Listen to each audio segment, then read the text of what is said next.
Bismillahirrahmanirrahim. Assalamualaikum warahmatullahi wabarakatuh.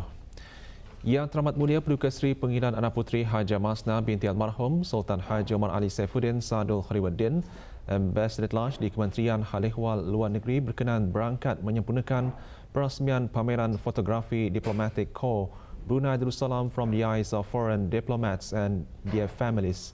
Majlis berlangsung di Museum Alat Kebesaran Diraja di Ibu Negara. Keberangkatan Yang Teramat Mulia dijunjung oleh Yang Berhormat Major Jeneral Bersara Datuk Paduka Seri Haji Aminuddin Ehsan bin Pihin Orang Kaya Saiful Muluk, Datuk Seri Paduka Haji Abidin, Menteri Kebudayaan Belia dan Sukan, dan Tuan Yang Terutama Sheikh Ahmad bin Hashil Al-Maskari, Duta Besar Istimewa dan Mutlak Kesultanan Oman ke negara ini selaku Dean of Diplomatic Corps. Juga hadir Yang Amat Mulia Pengiran Lela Cetria Sahibun Najabah Pengiran Anak Haji Abdul Aziz bin Pengiran Jaya Negara Pengiran Haji Abu Bakar.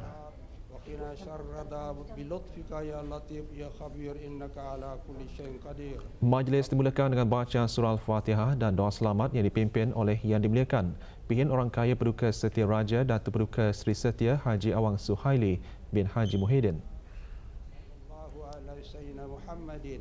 وعلى آله وصحبه وسلم سبحان ربك رب العزة عما يصفون وسلام على المرسلين والحمد لله رب العالمين.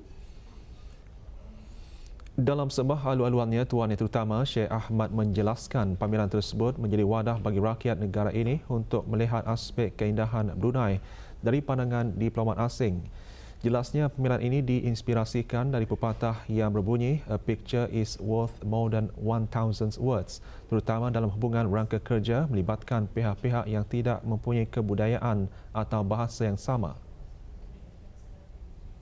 Highly privileged to have been accorded the honor of staging this exhibition at Royal Regalia Museum. Dianjurkan dengan kerjasama Kementerian Kebudayaan Belia dan Sukan dan Bank Islam Brunei Darussalam BIBD, pameran mengetengahkan 109 gambar dengan tema berbeza hasil sumbangan 19 misi diplomatik ke negara ini.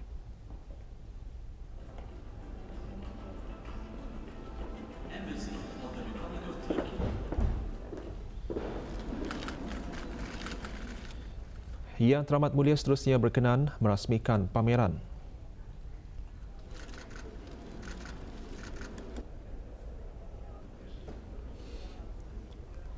Pameran tersebut sebagai penghargaan terhadap kemajuan hubungan dua hala antara negara Brunei Darussalam dengan para diplomat asing. Ia juga sebagai rasa terima kasih pada diplomat asing atas layanan kerajaan dan rakyat negara ini. Pameran juga mengetengahkan gambar pemandangan indah dan saat-saat manis yang dinikmati diplomat asing ketika berada di negara ini. Ia dibukakan bagi kunjungan orang ramai sehingga 26 Disember ini. Tasik lama.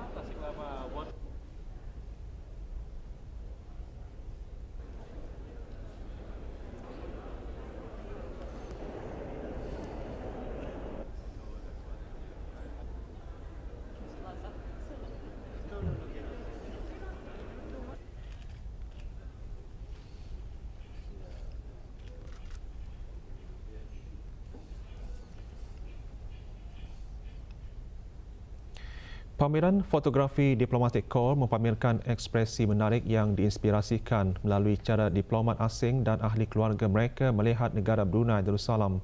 Pameran ini diadakan selama 10 hari di setiap daerah. Di daerah Belait, pameran diadakan pada 29 Disember ini, di daerah Temburong 9 Januari depan dan di daerah Tutong pada 23 Januari depan. Yeah, well, as far as Oman embassy's photos, there are 6 photos, and we submitted a lot of photos, and we end up with 6 photos. So these 6 photos, 2 of them are taken by myself, and 4 are taken by my daughter. Now, those which are taken by myself, actually, I have a story behind them because I was traveling on a helicopter to Temburong, and way back from Temburong to Bandar. Ini kesempatannya bagus bagi kami untuk ikut memamerkan bagaimana kami melihat Brunei selama kami tinggal di Brunei 2,5 tahun, melihat Brunei yang cantik, yang indah, yang sangat natural. And we are spending like 3-4 years of our lives, and we try to adapt ourselves and make ourselves part of this beautiful community.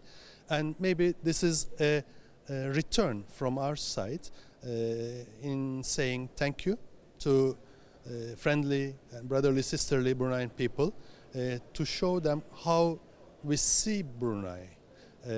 And we try to reflect the beauties we admire every day. So we thought that was a good reflection of Australians enjoying what Brunei had to offer. So there's a whole range of photos that we chose to try and symbolise not just our time in Brunei, but a connection between Australia and Brunei too. Rombongan ahli Majlis Mesyuarat Negara meneruskan lawatan kerja ke Ibu Pejabat Jabatan Pengangkutan Darat, Kementerian Pengangkutan dan Infokomunikasi. Lawatan kerja bertujuan untuk mengetahui perkhidmatan-perkhidmatan Jabatan Pengangkutan Darat sebagai persediaan bagi sesi muzakarah ahli-ahli Majlis Mesyuarat Negara dengan Kementerian Pengangkutan dan Infokomunikasi tahun depan. Jabatan Pengangkutan Darat antara lain berfungsi sebagai agensi yang menengani hal ehwal pendaftaran dan pelesenan kenderaan, pemeriksaan kelayakan kenderaan, ujian dan pelesenan pemandu dan penguatkuasaan jalan raya. Semasa lawatan, rombongan berpeluang melihat demonstrasi beberapa projek, antaranya projek rintis sistem Speed Warning Device SWD menggunakan Global Positioning System GPS dan aplikasi mudah alih transport BN. Tahun lalu sejumlah 289,978 kenderaan aktif telah direkodkan yang menunjukkan peningkatan 2.7% dari tahun sebelumnya. Manakala bagi lesen memandu sejumlah 243,745 yang aktif telah direkodkan oleh Jabatan Pengangkutan Darat setakat Julai 2020. Juga hadir Awang Haji Muhammad Nazri bin Haji Muhammad Yusof, Setiausaha Tetap Kementerian Pengangkutan dan Infokomunikasi. Pada masa ini, beberapa perkhidmatan Jabatan Pengangkutan Darat boleh diakses secara dalam talian melalui aplikasi mudah alih transport BN atau portal e-Darussalam. Satu kes aktif COVID-19 masih menerima rawatan di Pusat Pengasingan Kebangsaan dengan tiada kes jangkitan baru dicatatkan kemarin. Dalam syarah akhbar mengenai perkembangan situasi jangkitan COVID-19, Kementerian Kesihatan maklumkan jumlah keseluruhan jangkitan kekal 152 dengan kes yang sembuh seramai 148 orang.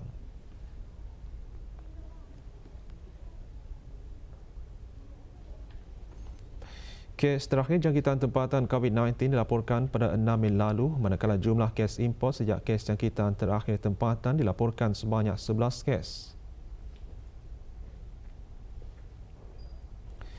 691 orang sedang menjalani pengasingan diri mandatori, manakala seramai 9,376 orang menamatkan pengasingan diri mandatori sejak Mac lalu.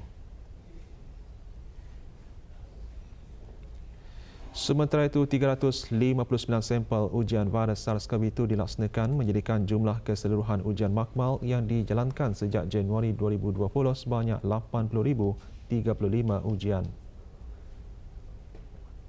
Maklumat lanjut dan perkembangan terkini layari laman sesawang Kementerian Kesihatan dan talian kesihatan 148. Banci Penduduk dan Perumahan 2021 akan dikendalikan dalam 3 peringkat. Peringkat pertama, penyenaraian tempat kediaman mengikut kampung kawasan di setiap daerah, sementara peringkat kedua, pengendalian e-sensus dan peringkat ketiga, temuduga bersemuka. Pelaksanaan Banci Penduduk dan Perumahan 2021 itu antara yang dikongsikan semasa sesi muzakarah Jabatan Perancangan Ekonomi dan Statistik JPS Kementerian Kewangan dan Ekonomi bersama penghulu-penghulu mukim dan ketua-ketua kampung di daerah Tutong. Sesi muzakarah tersebut sebagai persediaan bagi pengendalian Banci Penduduk dan Perumahan BPP 2021. Bagi program kesihatan nasional dan program perumahan negara di bidang pendidikan. Hadirin yang berhormat Awang Haji Abdul Wahab bin Apong dan yang berhormat Awang Haji Ramli bin Haji Lahid, ahli-ahli Majlis Mesyuarat Negara.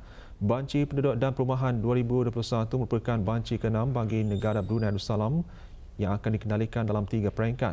Sesi muzakarah tersebut bertujuan untuk memberikan mengenai BPP 2021 dan seterusnya mengeratkan lagi kerjasama JPES dengan penghulu-penghulu mukim dan ketua-ketua kampung dalam sama-sama memastikan pelaksanaan banci berjalan dengan lancar dan teratur.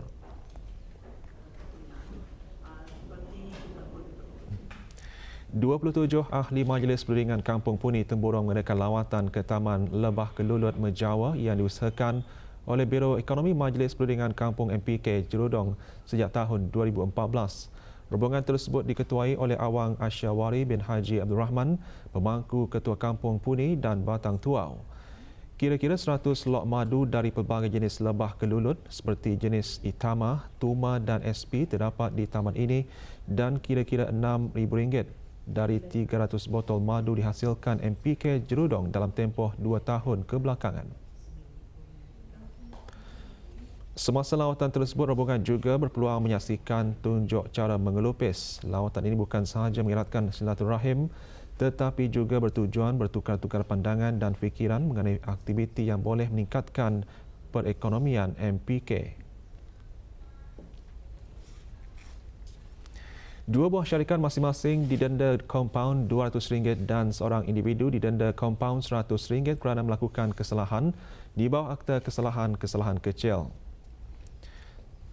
Restoran New Al Malabar dan Rahmat Sendirian Berhad Minimart dikenakan kompaun oleh Unit Penguatkuasaan Jabatan Daerah Tutong dan dikehendaki untuk menjelaskan kompaun dalam tempoh 1 minggu setelah didapati membuang atau melonggokkan sampah di tempat yang bukan dikhaskan untuk membuang sampah. Sementara Hau Cifat dikenakan denda kompaun oleh bahagian penguatkuasaan Jabatan Bandaran Kuala Belait dan Seria setelah didapati melakukan kesalahan di bawah Akta Kesalahan-Kesalahan Kecil iaitu membuang pontong rokok di tempat awam. Dia diberi tempoh 7 hari untuk menjelaskan denda kompaun dan jika gagal boleh didakwa di mahkamah.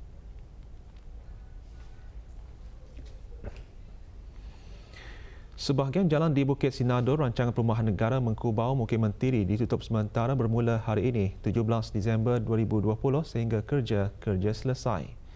Jabatan Kerja Raya Kementerian Pembangunan dalam siaran akhbarnya menyatakan penutupan jalan adalah disebabkan kerja-kerja pembaikan paip pembentungan bawah tanah berukuran 200 mm diameter sedalam 3 meter di jalan tersebut. Sementara itu, sebahagian jalan di Simpang 64, Jalan Pengasing, Kampung Sengkarai Tutong juga ditutup sementara bermula kemarin sehingga kerja-kerja selesai dilaksanakan. Penutupan adalah disebabkan kerja-kerja perbaikan paip pembentungan bawah tanah berukuran 200 mm diameter sedalam 6 meter di jalan tersebut. Jabatan Kerja Raya dalam pada itu mengingatkan kepada para pengguna jalan raya untuk sentiasa berhati-hati apabila melalui kawasan tersebut serta mematuhi tanda-tanda lalu lintas.